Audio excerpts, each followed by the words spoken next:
came downstairs. Where did I leave the car last night? Of course I didn't leave it because I stayed in because a woman crashed into the car. It's gone. So it's like, that's a bit of a shock, a little bit of a panic and run around and phone the police.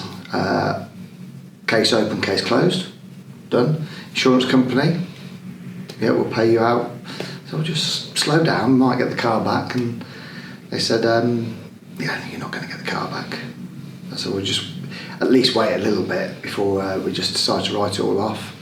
Yeah, and that was it really. On the case-wise of if something's there and then something's gone, well, there's not a great deal more to say about that. It's a tangible thing that's gone. Previously, my mum was involved in a rape. She was a victim of a rape and she was left tetraplegic. So she's in she can't move from the neck down, being tetraplegic. She needs 30-hour-a-day care.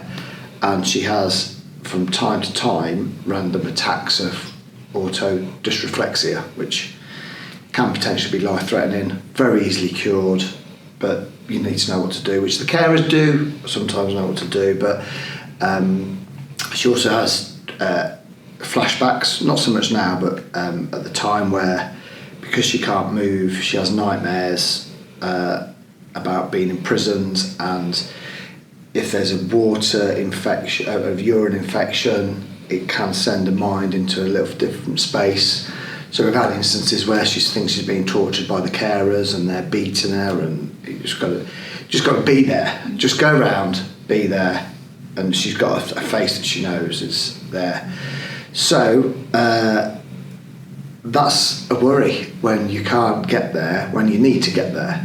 And it's okay, we've got Ubers, etc. Fantastic, but it was bad enough when the rape was going on and we couldn't get there in time. So it needs to be there. I need to be there in time, effectively, and I need my car. And being restricted, it heightens my anxiety. So the actual car, so what? But it's what it actually I needed to be able to get somewhere like that. I think I got a call from Kate, and just to said about because they caught the offender. And I can't remember his name. And part of his process was that there's a choice of we'll convict him of his crimes. He'll go to jail. He'll then come out of jail, commit more crimes. We'll convict him of his crimes. He'll go to jail, and the whole spin of it.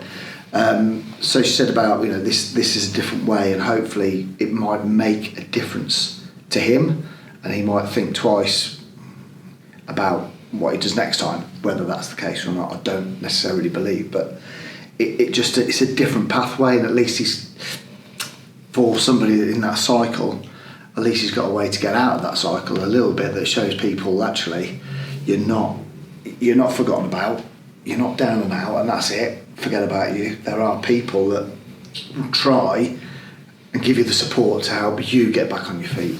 It was weird at the meeting, and it turned out, again, sad story for him, but I was telling him about my mum and the impact he had, and he just started crying. I was thinking, well, I don't think he's met my mum, but it turned out that his little life spiral then's got a backstory, that his partner's been raped and stabbed, and that's what sent him into a spiral of heavier drugs, heavier despair, heavy psychotic episodes, and just who cares? Why would you care about anything?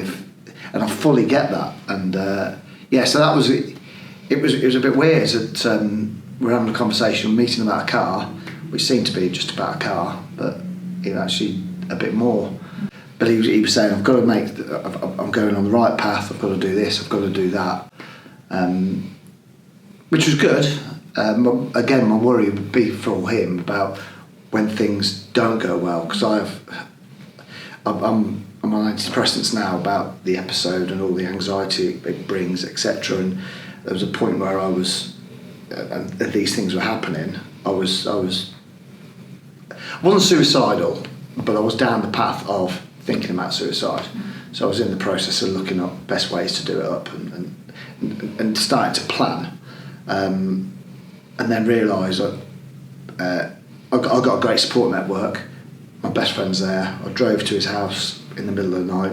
We sat and we had a few coffees, and then got back home the next day, and immediately I'm into the doctors. This has got to change. I'm not too sure he's got that kind of in him. He might have. He might be fantastic. But I've got my wife and my children. I've got a great life. I've got everything really that I need. But sometimes that mental state has messed me up. So yeah, hopefully he'll be okay. But again, I'm not too sure that's the purpose of this conversation. No, it is. It's really wonderful that you do feel that way about him, because it caused you a lot of upset. So it's interesting that you now get to a place where you hope good things for him. Yeah, well, I think again the bloke that's really causing the upset is the bloke that's my fucking mum. Sorry for swearing.